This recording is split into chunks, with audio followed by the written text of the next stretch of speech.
Hello, everyone, and welcome to A New Direction. My name is Jay Izzo, and oh man, do we have a great show for you again. It's so easy. I tell it to you, right? I get a great author. I get a great book. Show's easy. My job, so easy. It's awesome. Today is no different. Career Break Compass by Laura Nguyen is the book. But here's what we're going to talk about today, folks. Burnout is real. I hear you deniers out there. No, you're not getting off the hook today. Burnout is real. And if you're a founder, owner, manager, C-suite, something that's in charge of a whole bunch of people, are you paying attention to if your people are burned out? Because truth is, and you know me, I don't pull any punches here. Truth is, you may be partially responsible.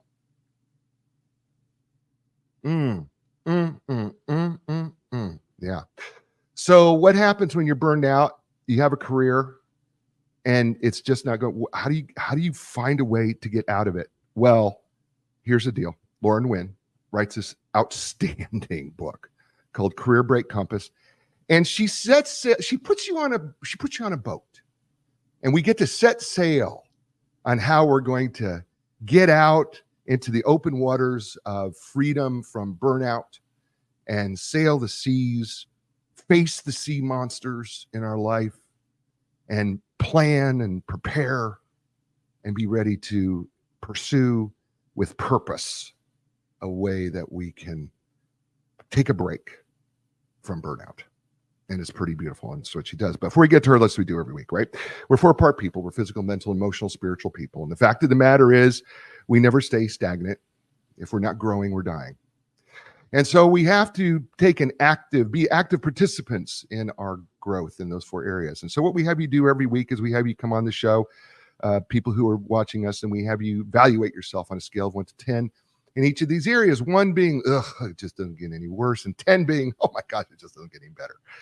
So, and 5 being average. So here's how we do it. So let's take the physical area. Scale of 1 to 10.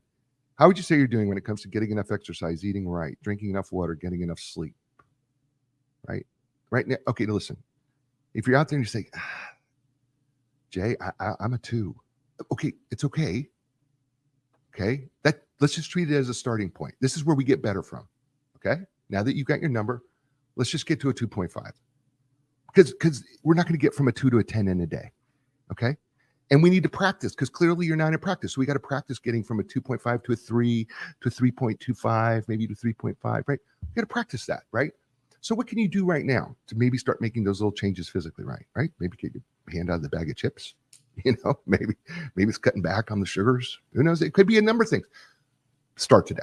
All right, so that's your first number. Second number is your mental, intellectual number. You know what? You could sit on Career Break Compass all day, and you know what? You will never learn a thing. You're going to have to be an active participant. Reading a book is a great way to grow in your knowledge and your wisdom of yourself and the world around you and the people around you, and you have to actively participate. And listen, I have nothing against audiobooks. I have written books and they're audiobooks. So here's the deal. Here's what I tell my coaching clients, and I know Coach Laura would say the same thing to you as this. Clients, friends, if you're going to listen to an audiobook, when you stop, write down one thing that you heard and take action on it. Just one thing, right? Whatever you listen to on that drive to work, write down, this is the thing I heard today, I'm going to take action on. That's when we start applying this to the real world, okay? There's other things you can do, though, to grow your intellectual and mental growth. Pick up a new instrument, learn a foreign language, expand your mind, right? It's a great way to do that. So on a scale of 1 to 10, what do you think you're at there? That's your second number. Third number is the emotional number. And here's the thing. Dr. Daniel Goleman, great researchers, talked a lot about the emotional quotients, emotional intelligence. We make it really simple on the show.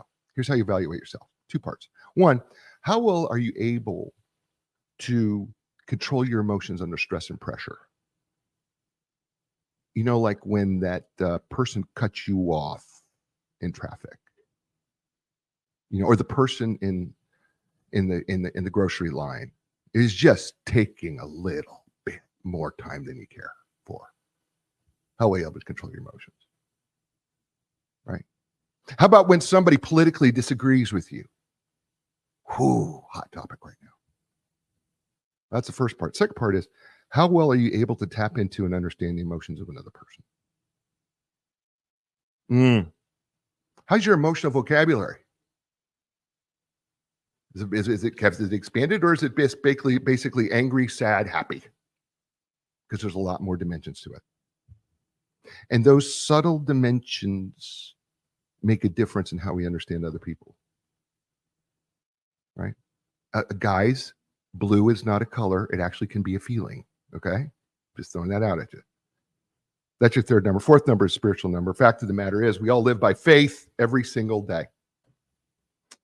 You drank a cup of coffee believing it wasn't poisonous. You pushed the button on your car believing it was going to start. You saw the walk sign on the street and said, okay, well, evidently nobody's going to hit me as I'm walking across the street there.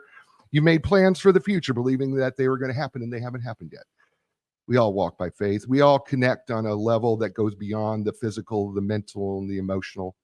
We connect with the human spirit. And then what brings you back to centeredness in the midst of your chaos? Is it God? Is it nature? Is it meditation? Is it something else? And how's it working for you? And what do you need to do to change it? So on a scale of 1 to 10, how would you say you're doing in that area? Those 4 areas, like air in the tires of your car. If one tire is too low, well, it's very hard to steer the car and do what you want the car to do. And at the same time, if all tires are too low, what happens is, well, you're going to ruin the car over time. So we want to bring our tires up to the right height, and that way we're rolling down the road in a real smooth fashion. Speaking of someone who does that, her name is Laura Nguyen, and she is a former corporate executive turned entrepreneur and coach for 20 years, which I don't believe because she looks like she's 20. Laura led high-performing marketing teams within rapidly expanding consumer and B2B enterprises. After personally experiencing burnout, she devised an exit strategy, taking a deliberate career break to recalibrate, rejuvenate, and prepare for the next phase of her personal professional journey. She's a certified executive coach and course facilitator. She guides high-achieving professionals in navigating the transition from burnout to balance. She's committed to fostering sustainable success. Her proactive and collaborative approach empowers leaders to craft lives centered on alignment, core values, freedom, and impact. So good. Telling you the book's so good. She's founder of, do I got this right, Laura? Soul Solutions? Soul. Just Soul. Soul Solutions, a marketing consulting firm specializing in performance and digital marketing strategies. She's one of my Midwestern girls from Des Moines, Iowa, and you know I love that. So ladies and gentlemen, please welcome to the show. Welcome the first time. Probably not your last time, I'm thinking too. Laura Nguyen, welcome to A New Direction. Thank you so much. So great to be here, Coach Jay. And I love the 4 tires, like beautiful, beautiful. I think it's so impactful for people. I love that you do that. Thank you so much. Let's dig into the deliciousness of this book, because the book is delicious. So here's the thing. Burnout. It is a very real thing, and we have a tendency, I think, often to get into denial about it. And you actually say that sometimes denial is a strategy we try to use that doesn't work. And denial, as I've been taught by my wife, means this, and here's the acronym for it. Don't even know I am lying, okay, is the acronym for denial.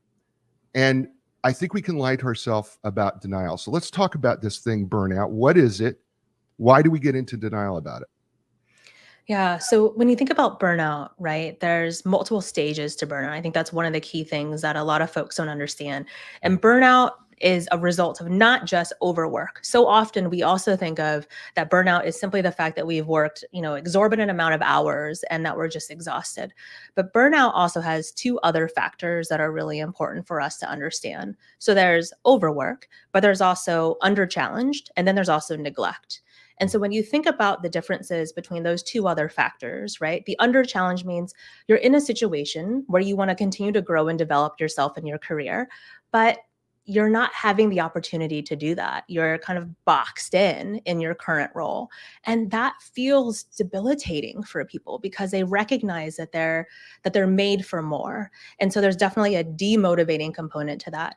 And the other is neglect, which means you're in a situation, whether that's at work or somewhere else, where your needs just aren't being met and that you're not living in alignment with those core values for you. So what ends up happening is that you get those small signs, those small physical signs that you might experience, the migraines, the GI issues, just the kind of small chronic health issues that start to bubble up due to inflammation. And then it starts to get bigger and bigger. And I've talked to so many people who've been hospitalized because of their challenges of burnout. And I think that denial for us is culminated in a few factors. It's the societal shame component. It's that we don't talk about the issues of burnout at work because it's perceived as a weakness. And then I think the other component is that we are told and we're ingrained in us that we're going to grit, right? We're going to continue to fight and fight and fight. But we have to find, just as human nature, the balance between sprinting and resting. Mm. I think it's interesting that we ignore the physical issues. I think often, it corrects me if I'm wrong here, but I believe that often what happens is we have physical manifestations of burnout, but we attribute it to someone else because we can't believe that it's our job that's doing this to us. So we believe that it's a physical problem, not really a psychological, emotional problem such as burnout. I mean, isn't that something that you have found too, is that we ignore those physical signals quite frequently? Yeah, and it's so true, right? It's those tiny red flags that we get. Mhm. And to your point, it's, you're like, oh, it's just probably my diet. Like I'm probably just Mhm. not eating well. I'm on the road a lot. And so it must be from that. Or, the headaches might be, I'm just dehydrated, which maybe that's true too. Because if I was pounding coffee and Red Bulls, like nobody's business. And so that probably wasn't healthy. No. But that's a component as well. And then I think the other area is you start to notice you're getting sick a lot. And you're just saying, oh, well, it's just cold and flu season. Right. So Right. I just can't kick this bug Right. because, it's tis the season. And I think that's the common language that we have around it. And also, I think a lot of us aren't aware of our bodies physically. We're not in our bodies. I know I wasn't. I talk about in the book that I went to this meditation retreat and I did it. My first class was a breath work class. And I was like, I can breathe. I know how to breathe. And you go into it and they're having you be so mindful and aware of every inhale and every exhale. And it does create a physical awareness in your body of how am I actually doing right now? Right. You talk about, you discuss that work burnout is what we most commonly think about, but you're very careful here to talk about there's three other types of burnout besides work burnout. There's parental burnout, caretaking burnout, and relationship burnout. I know that those three are not necessarily the crux of this book, but maybe we should just, for people who are listening, maybe we should just devote just a second or two to talk about parental burnout, caretaking burnout, and relationship burnout. Yes, I love that you bring this up because so much of what we talk about around burnout is truly work centric. But the truth is that, the number, let's say parents, and especially new parents, right? Those first few years are extremely challenging. And I think we just expect, for young parents to just figure it out and just move on. But if you don't have a support system, these tiny humans are depending on you for their livelihood. And so you're always on, you're not sleeping, you're not taking care of yourself. And even if you're taking care of an aging parent, it's the same situation, right? The amount of stress that comes with that are all culminated into how you take care of yourself and how you're giving yourself a reprieve so that you can recharge your batteries.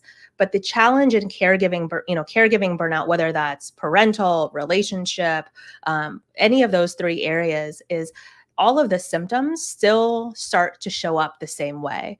But I think we as caregivers want to be in service of other people, right? A lot of our value and our core identity in a lot of ways is about taking care of people. And especially for women, I hear that a lot too. And I think that becomes the ultimate challenge of how can you ensure you're not getting in a situation of burnout from these other facets that have nothing to do with work, because at the end of the day you're also juggling all of these unpaid jobs at the same time. Right. Yeah. And this is where the relationship burnout kind of crosses over here a little bit too, doesn't it? For Because sure. right, because well, maybe just address it a little bit more about Yeah. the relationship burnout. Yeah. So, when you're in relationship with a partner, right? Mm. And especially it's all interrelated at the end of the day. And so when you're busy at work and let's say you're neglecting your partner in that process, it creates a burnout situation. If you're taking care of, an aging parent or a family member or a child, it's the same situation. They're all interrelated. And that for me was one of the greatest challenges. We don't talk about the other aspects of burnout and how they're all interwoven. And the fact that you're experiencing burnout may not have to do 100% with work. It could be 60% due to work, and the rest of it doing with the other side of our lives. Mm. See, I think that's what's really important here. Is it sometimes the burnout's not 100% just one, right? It could be the culmination. You could have all of them, right? You could have 10% of this, 20% of that, 30% of that, and then the remaining 40% is work. But it's all contributing to the burnout. Exactly. It's the tires. It's the same as your Yeah. tires analogy, Right, right? right, One yeah, tire blows out and it takes the car out. Yeah, it veers right, you off course. Yeah. right. Yeah. Oh, that's good. Really, really good. Yeah. Let's talk a little bit about personalities types prone to burnout. I found this fascinating, what you did here. Introverts, perfectionists, type A personalities with a high need for control. We call them control freaks psychologically. I'm just throwing that out there. Those who are highly sensitive and people pleasers. And I know you know the last one because you've talked about that last one a lot. So let's talk a little bit about the personalities types that are prone to burnout. And I'm glad you're smiling about that. So For sure, I can take it because the truth is that it was a hard recognition for myself, right? So one of the things that I recognize, especially, as I was going through my own experience and planning my career break, I needed to understand the data and the research around burnout because it's not something we learn at work. It's not something we learn at school. And my rational brain needed to understand what was the data around this. And so what I found was all of these studies that were related to the types of personalities that are most prone to burnout. And when you really start to drill down on what that looks like, right, it becomes those roles within our workplaces that take on the extra projects that are those high achievers at work that want to make sure they're succeeding and they're wanting to be helpful to other people. And I talk about people pleasing as a core component. I actually just posted about it on LinkedIn earlier this week because I think one of the challenges that we see for people who are people pleasers is they're collaborative, they're highly likable, they're willing to jump in and help at any point in time. But what you're not seeing below the surface is this need for affirmation, right? This need and desire that goes much deeper and can be actually much more damaging to a person. And a lot of that gets rooted, right? We can go all the way back in psychology, as I'm sure you'd be happy to as well, of like looking at our childhood and how we grew up and what that looks like. But those are patterns and behaviors that we take with us from one stage of our life in childhood to adulthood, and then from job to job. And I think, even if I think about my first role within, my first job out of college, a lot of the habits that I learned about achieving and getting those gold stars was about making sure that I was making other people happy, right? I was in a marketing agency and it was about making sure the client was happy.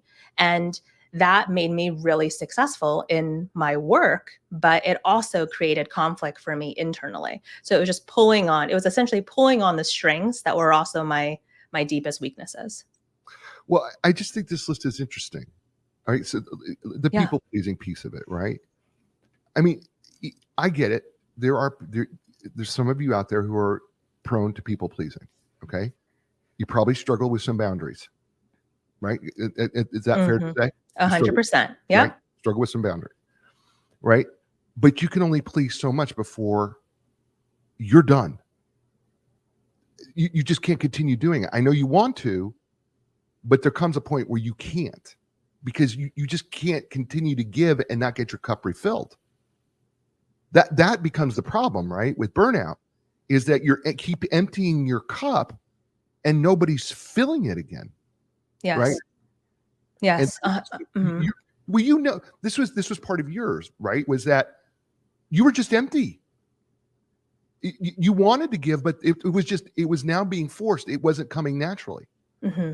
Yeah, it's so true, right? When you think about, especially when you think about these personalities that are Yeah. prone to burnout, these people pleasing kind of type A, Mhm. right? They want to be involved, they want to Right. continue to be high achievers. And so, because of those reasons, you start to get depleted tiny bit by tiny bit, and sometimes bigger chunks. And this is when we talk about the culmination of the other four tires when it comes to burnout, right? It's not just work. And so it's a leaky bucket. And as soon as that bucket is Mhm. dry, at anything that you do, you might go, I'm going to take a vacation for 2 days. I might, which is a weekend, or I might, let's say go for a walk this afternoon, or I am working out. I'm doing a high impact workout, 3 times a week or whatever that might look like, but it's a leaky bucket. And we have to address why there are leaks there. What are the holes, and how do we make sure that we're being thoughtful about filling them? Yeah, so true. Her name's Laura Nguyen. She's so good. I'm telling you, she's so good. So is this book, Career Break Compass: Navigating Your Path to a Balanced Life Through Intentional Time Off. It's really, really good. Available on Amazon. Bookstores, just if they don't have it on the shelf, just say, why don't you have it on the shelf? Tell them to put it on the shelf. Okay, that's what you need to do at your local bookstore. It's really good, and it's a lot of fun to read. And I will also tell you this: that in the back of every chapter, uh, she does these great little free dives, is what she calls them. They're called free dives. And they're little exercises that she has in the back of each chapter to help you kind of take a deeper dive into the things that she's talking about each chapter. It's really good. It's going to help you a bunch. I promise you, if you're struggling with burnout and you're in your career, start with this book. It really is going to speak to your heart. It's going to speak to your mind, and it's going to speak to your soul. And more importantly, it's going to also speak to your body too. You're listening to her here on A New Direction. Hey, Epic Physical Therapy, whether you're recovering from an injury, surgery, suffering everyday aches and pains, maybe you're a professional athlete who wants to just move and feel better. Listen, the elite team at Epic Physical Therapy will tailor make a treatment program just for you. Listen, they know how to treat, and professional athletes know how to treat you too. If you're looking for epic relief, epic recovery, don't look any further. Go to epicpt.com. It's EPICPT.com. And Linda Craft Team Realtors. 40 years helping people transition in life. And you said, well, with the real estate, what do you mean transition life? Every place you ever lived has been a life transition. You know it has. It has for me too. And so they know how to take the stress out of that portion of that life transition. So whether you're selling your home, buying a home, or your next home, listen, let them help you take the stress out of that part of your life transition. Go to lindacraft.com. It's real easy. It's LINDACRAFT.com. And we're back here on A New Direction with my friend Laura Nguyen. I know we haven't formally declared our friendship, but I just did. And the book Career Break Compass, absolutely fabulous. We're talking about some of the personalities that we're prone to, and I want to hit this before we move on because I think it's interesting. Some people will say, "Oh my gosh, I'm an introvert. Does this mean I'm going to have burnout?" Well, no. And then another people are saying, "Well, I'm an extrovert. Does this mean I'm never going to get it?" No. Okay, that's not what we're saying here. What we're saying here is that statistically, it appears, right? And by the way, let's understand what introversion and extroversion is, right? It's where you get your energy from. Introverts get their energy from being by themselves, right? They like to be by themselves. That's where they recharge and refresh. Extroverts get their energy from being around other people, right? By the way, if you're an introvert, you get exhausted being around other people. It's exhausting to be in these groups. It's not that you can't be social. It's just that when the social time is over, you just want a little alone time. Give me a book, right? And a hot cup of tea and leave me alone. I get it. So it's okay. Perfectionists, right? This doesn't mean, by the way, Laura will tell you, just because you're a perfectionist doesn't mean that you're going to get burnout. And by the way, if you're a slob, it doesn't mean that you're not going to get it. Okay. I just want to make sure that we're clear here that these are statistical tendencies. Is that fair to say, Laura? Yes, yes, exactly. I mean, it's a study, right? When you think about Yeah. it. So when you think about, what's the propensity for someone to be able to have, burnout? What does that look like? That's essentially what it is. So, and the other thing is correlation is not causation, as you were talking about as Yeah. Right. well. So, Right. if you see these, I think one of the key things to take a look at, if you're curious, if you're experiencing burnout, Dr. Christina Maslock has a wonderful burnout inventory that I share. You can Google it and see, and she'll go through, a series series of questions, and it'll give you results based on kind of 3 different factors, so you can kind of understand a little bit more deeply on where you are from a burnout perspective. And I also have the same burnout Maslow inventory actually on my website as well. So if you want to go to lauranguen.co, you can go there and you can fill it out there too. Yeah, by the way, it's Nguyen for those who are playing at home. So it's Laura, Nguyen.co. .co. Okay, I want to make sure that you're fully aware of that, because I don't want you to go .com and go, I don't see it. It's .co. Okay, so let's get there. Yeah, I thought it was interesting about Christina Maslach's work, talking about high workload, lack of control, not being rewarded or being underpaid for work, some of the environmental factors, lack of community, feeling fairness. And I thought it was funny that you said, and you started going through the list and go, and it's no wonder this is what I was feeling when it was when it was happening to you. There are 5 stages of burnout that you talk about here. I want to kind of address these quickly. The honeymoon phase, the onset of stress, entry to chronic stress, burnout, and then habitual burnout. So let's start with the honeymoon phase. Yeah. Help people understand, because I think people need to identify where they're at, right? So because I'm not sure that people always understand it. So help us understand the honeymoon phase a little bit. Yeah. So the honeymoon phase, right, is when you start a new role, you're starting a new job, and you're really excited. You have all of this energy that comes with starting that new job. And so you start to recognize, here are all the fun things that are coming from that. You all have probably experienced it.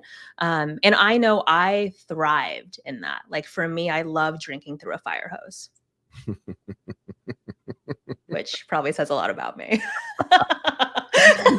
That's funny. Oh, that's good. Good for you. Okay. Learner, consummate learner. Good or bad. Good or bad, consummate learner. Just give me the information. Bring it on. I got it. Okay. Yep. And so the next phase, right, is really when we start looking about stress. Yeah. Yeah, the onset of stress. You start to recognize you're in the role. You start to see, let's say, similar signs or symptoms that you're recognizing are, let's say there's not collaboration and you're starting to feel, a communication breakdown. Think people aren't talking to each other. There's a high acceleration for this project. They assigned a project to you and you've got to get it done in a certain amount of time. So you're like, I have 100 days to get this project off the ground. And you just start to have a little bit of that stress of, how am I going to get this done? Okay. Entry to chronic stress. Yep. The next piece becomes, that feeling becomes more frequent. So you're recognizing you're in that project. You have to get it done within 100 days. You're 30 days in. You can't get the resources that you need to get it done, nor do you have the full budget required to actually get it done. And so you start to have higher levels of frequency on what that looks like. You're starting to feel physical symptoms now for you of your, let's say you're feeling nauseous, you're getting headaches, those little signs or symptoms that are making it more challenging for you on a day-to-day basis. Okay. Phase 4, burnout. Yep. So in your burnout, what you're experiencing there is you're starting to feel disengaged, right? You're having a harder time being engaged in that specific project. Sometimes this is where the cynicism will start to come in a little bit. It starts to emerge for people. You'll hear that for folks that are experiencing the burnout stage, there's this rise of heat for them in a meeting or in a conflict, where things that probably didn't bother you before are suddenly becoming more challenging for you to cope with. And so you might lash out or respond to an email in a way that you normally wouldn't. Mm-hmm. You mentioned the word cynicism. I think this is really good. Really, by the way, really, really good stuff. And by the way, everybody who's jumping in, watching, listening, thank you. We appreciate you. So Laura does too. It's really cool to see all of you jumping in here. Cynicism is really, really important here. Do you also, during this phase 4 burnout stage, do we start to see an increase in sarcasm too? Is that possible, or is that was not one of the things that the research indicated? No, I think what you're seeing in the sarcasm increase is a coping mechanism, right? Your cynicism is increasing, and what happens is that the sarcasm starts to emerge as a way for you to express that cynicism. Got it. Okay. Phase 5 is, and I've never heard this term before, is habitual burnout. Mm-hmm. Help us understand that phase 5. For some people, they're finding themselves in burnout as a constant state of being. It's become a new normal, right? So when we talk about burnout as those four factors, right? The relationship, the caregiving, right? The parental, and then work. When all four of those aspects are constantly full on an ongoing basis, you're just surviving. Mm. And habitual burnout becomes where your body is just continuing to deal with the higher levels of stress over and over, day after day. And I think what happens in those situations is people have, and I talk about it, which is like a learned helplessness. And so Martin Seligman has this, wonderful research. And I think one of the things that we recognize in that is people feel like there's nothing else they can do, and this loss of hope. And I'm trying to remember, I think it's Snyder that has the research around hope theory, which essentially is, right, in order for people, hope is an action, like it's a behavior. So what ends up happening for people to have hope is they have pathways. They have pathways to have agency for their life. And one of the things, if you bridge that research with the research of, Christina Maslow, and you say that it really has to do with being able to have control or autonomy over your life. Well, if you don't have that, it becomes a key ingredient for burnout, and then people lose hope in that process. And I think there's a deep a deep connection then when people are feeling habitual burnout to have many other mental health symptoms that come from there as well. I am so glad you brought up Dr. Seligman's work on learned helplessness, because there was a key piece of work when I was going through college and graduate school. That I was extraordinarily interested in is learned helplessness, and came to learn that a lot of that research came out of World War II, with the situation where we had the Jewish people were in these prisons that they couldn't get out of, and they learned a lot about it during World War II, and what was happening was during the Holocaust, and what was happening was they just stopped. It didn't matter what they did to them anymore. They just wouldn't do anything. And this is really important. And I don't want anybody to overlook it, that we can get into this learned helplessness.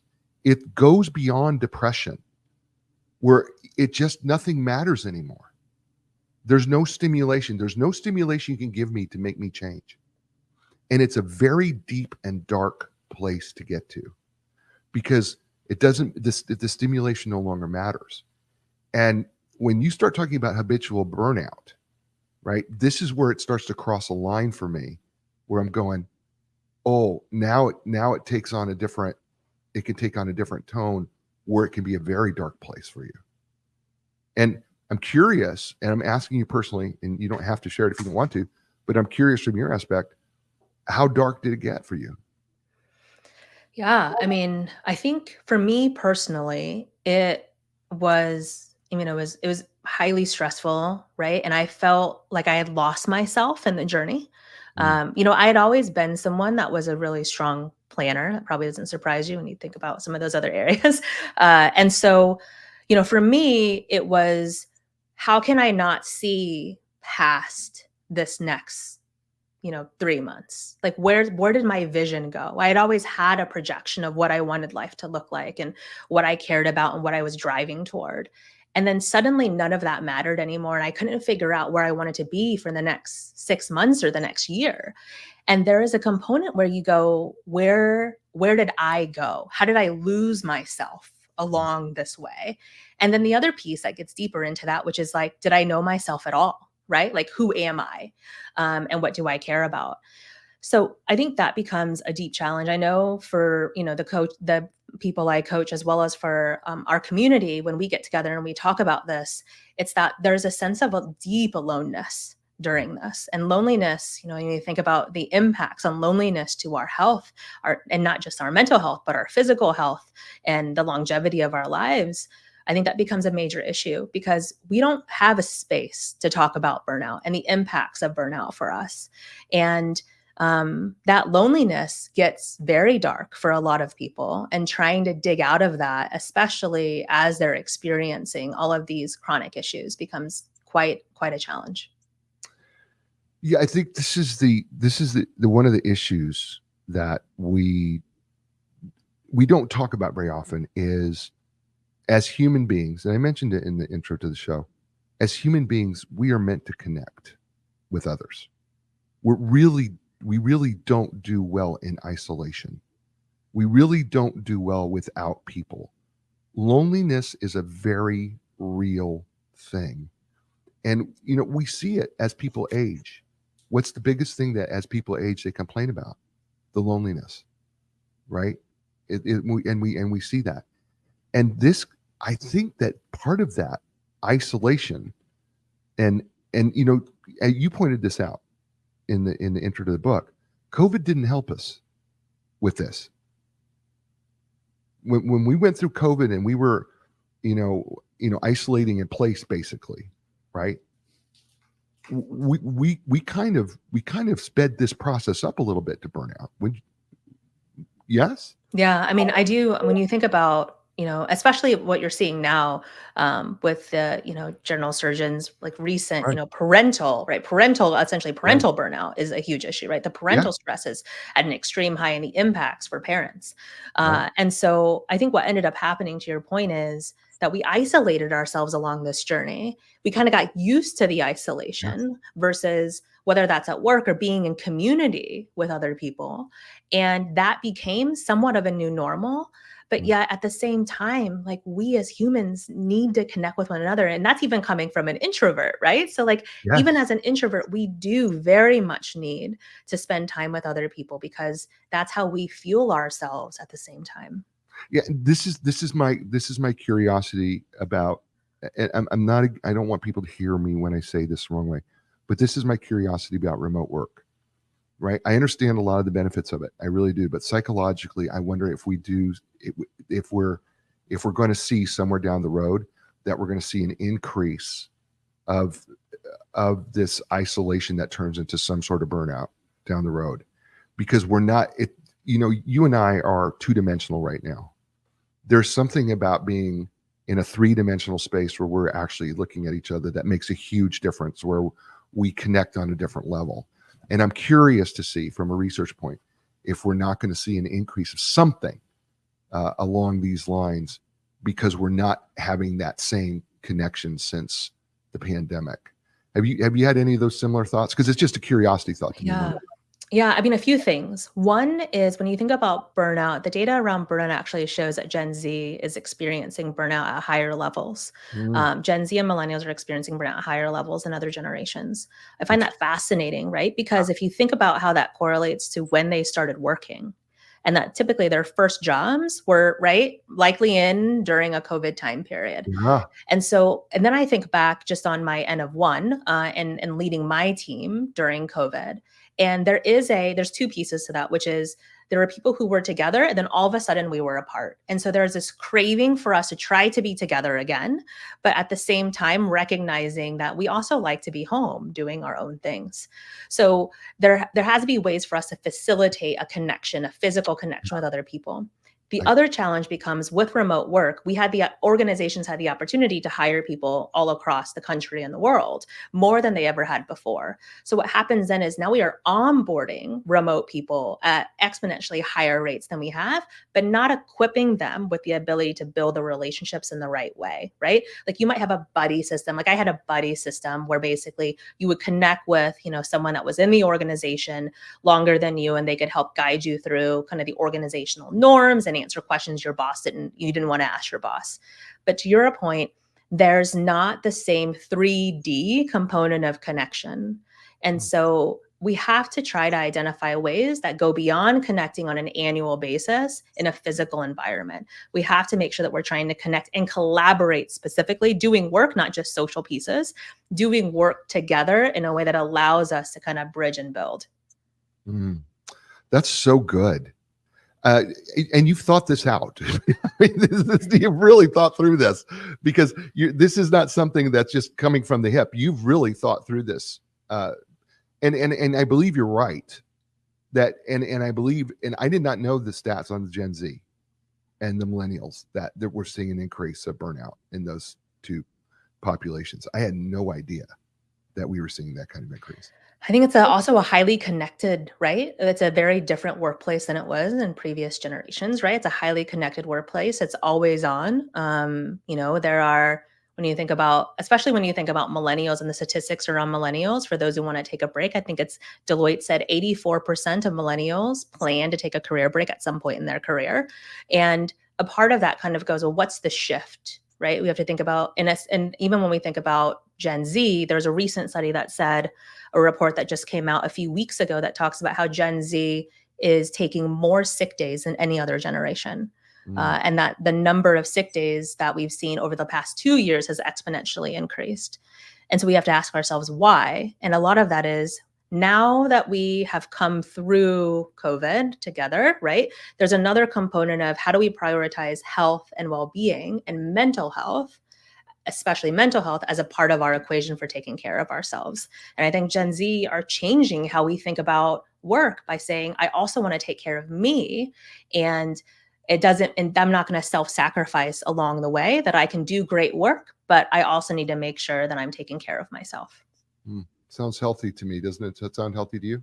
It does, but for some reason, right? There's another component that people are like, that's crazy.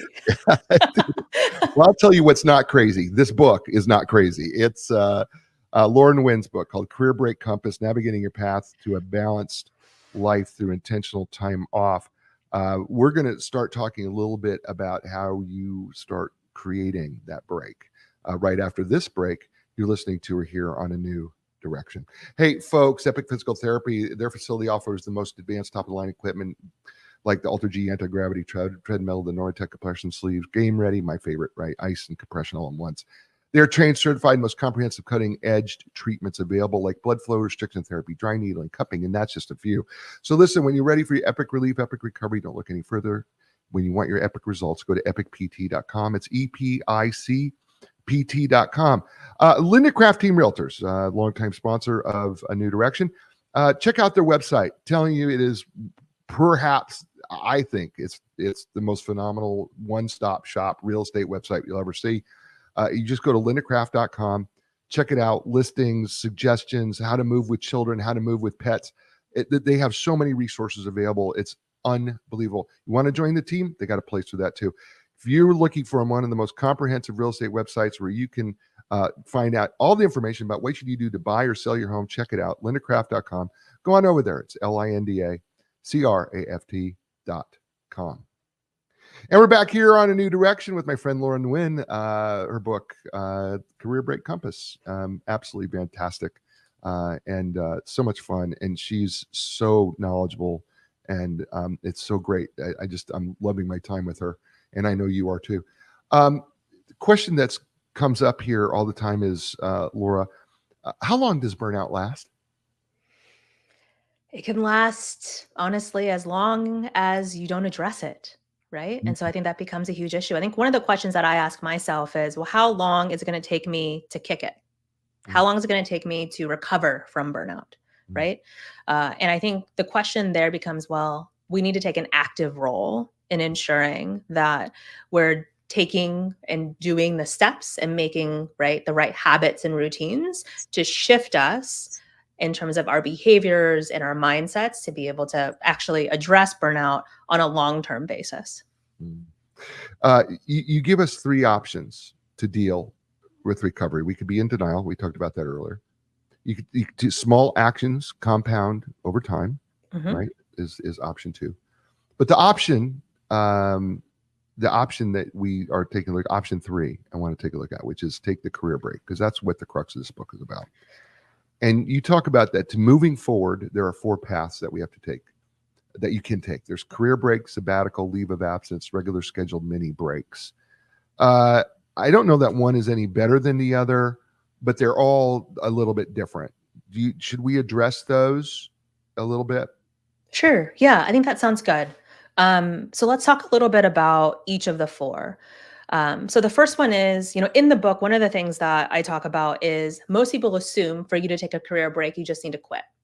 And, you're just going to quit, and then maybe I'll rage quit, and I'll take some time and take a year off and be on an island for a year, which sounds honestly amazing. But Not all of us can do that. Right, right. So then we have to think about, that's the initial pieces. I'm going to quit. I'm going to take time in between roles, or, find what I'm going to do and then go find a role afterward. So that's option one. Option two really goes to taking a leave of absence. So there are organizations that offer a leave of absence, whether that's a voluntary leave of absence or a mental health leave of absence.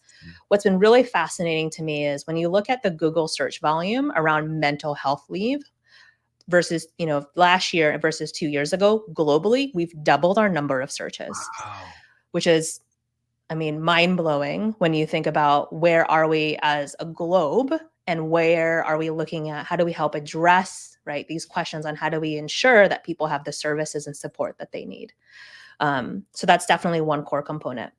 The third way that you can take a leave is through a sabbatical program. So roughly 16% of organizations globally have a sabbatical I program. wanted to ask that question. How many? Because I feel like it was more prevalent when I was younger, and I feel like it's less prevalent now. I may be wrong, because that's a very anecdotal thing I'm just saying right now. Is it remained the same? Because when I was in college and grad school, right, we had professors who had sabbaticals, right? They would be on sabbaticals for about 3 months, Mm-hmm. right? And we see it in the clergy Mm-hmm. quite often, right? Is that, do you in your research, did you know if that's changed much, or if it's less or more, or?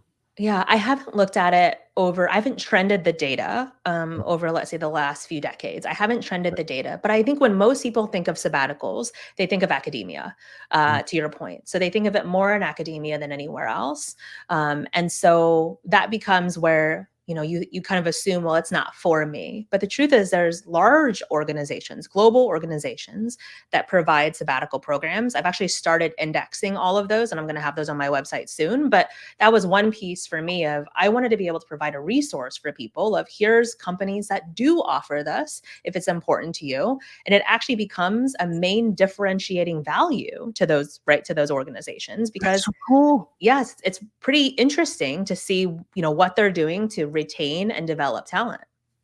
That's so cool that you're putting that together. So people could go to lauranwin.co, right? And it's not up yet, but at some point it's coming, right? Because I've gone Yeah. to your site, and I've Yeah. awesome, by the way. Awesome. Okay, let's talk about these regularly scheduled mini breaks, which is Yes. the number fourth area. Yeah. Yes, regularly scheduled mini breaks or basically think about the, let's say, 15 holidays that you might get in the US that are paid holidays. Wrap your vacation time around those times, if possible, to extend the amount of time that you have off. I think there's a study that actually talks about when you take the frequency of your time off, right, actually allows you to recharge effectively. And so there's definitely that component of making sure that you're scheduling time off throughout the year, that you're not trying to compound it all within the holidays between Christmas and New Year's, but you're scheduling it throughout the year to ensure that you're resetting.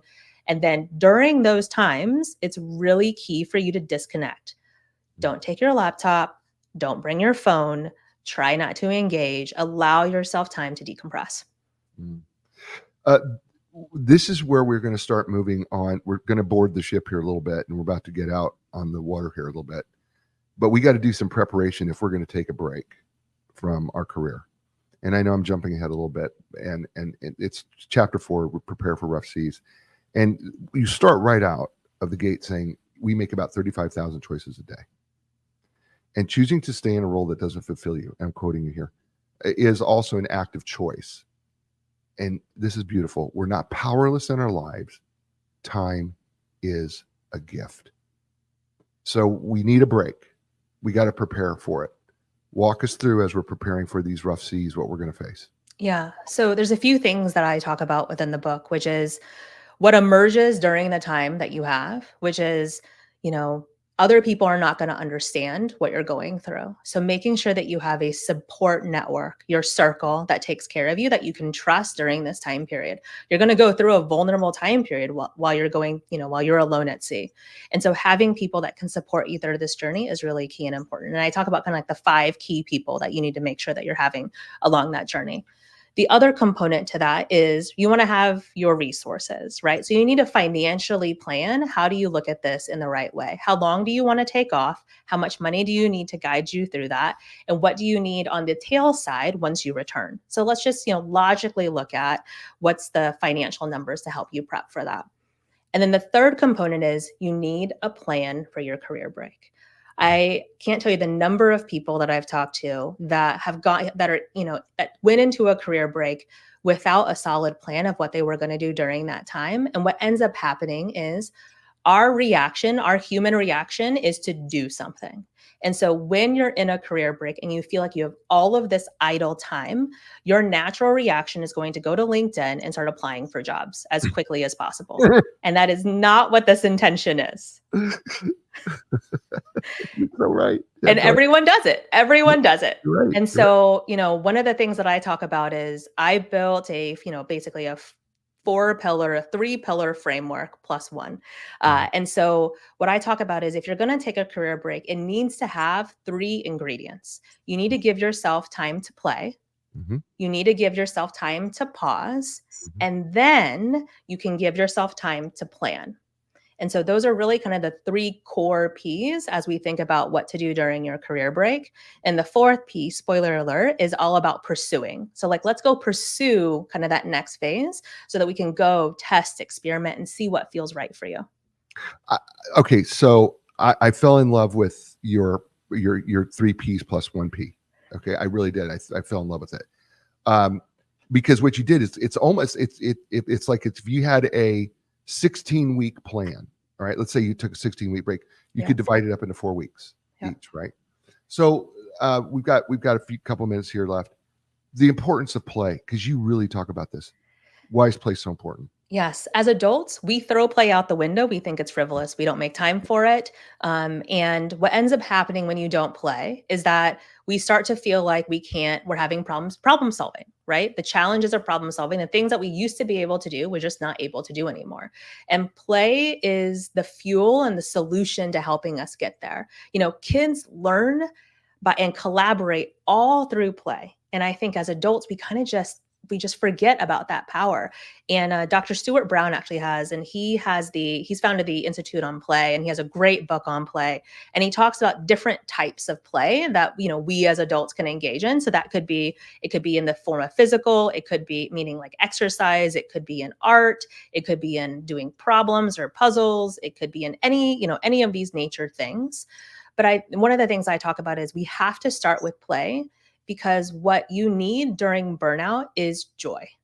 Like we need to experience joy to shake out the cobwebs and get us re-engaged in our lives. And the best way to do it is to feel that warmth of joy.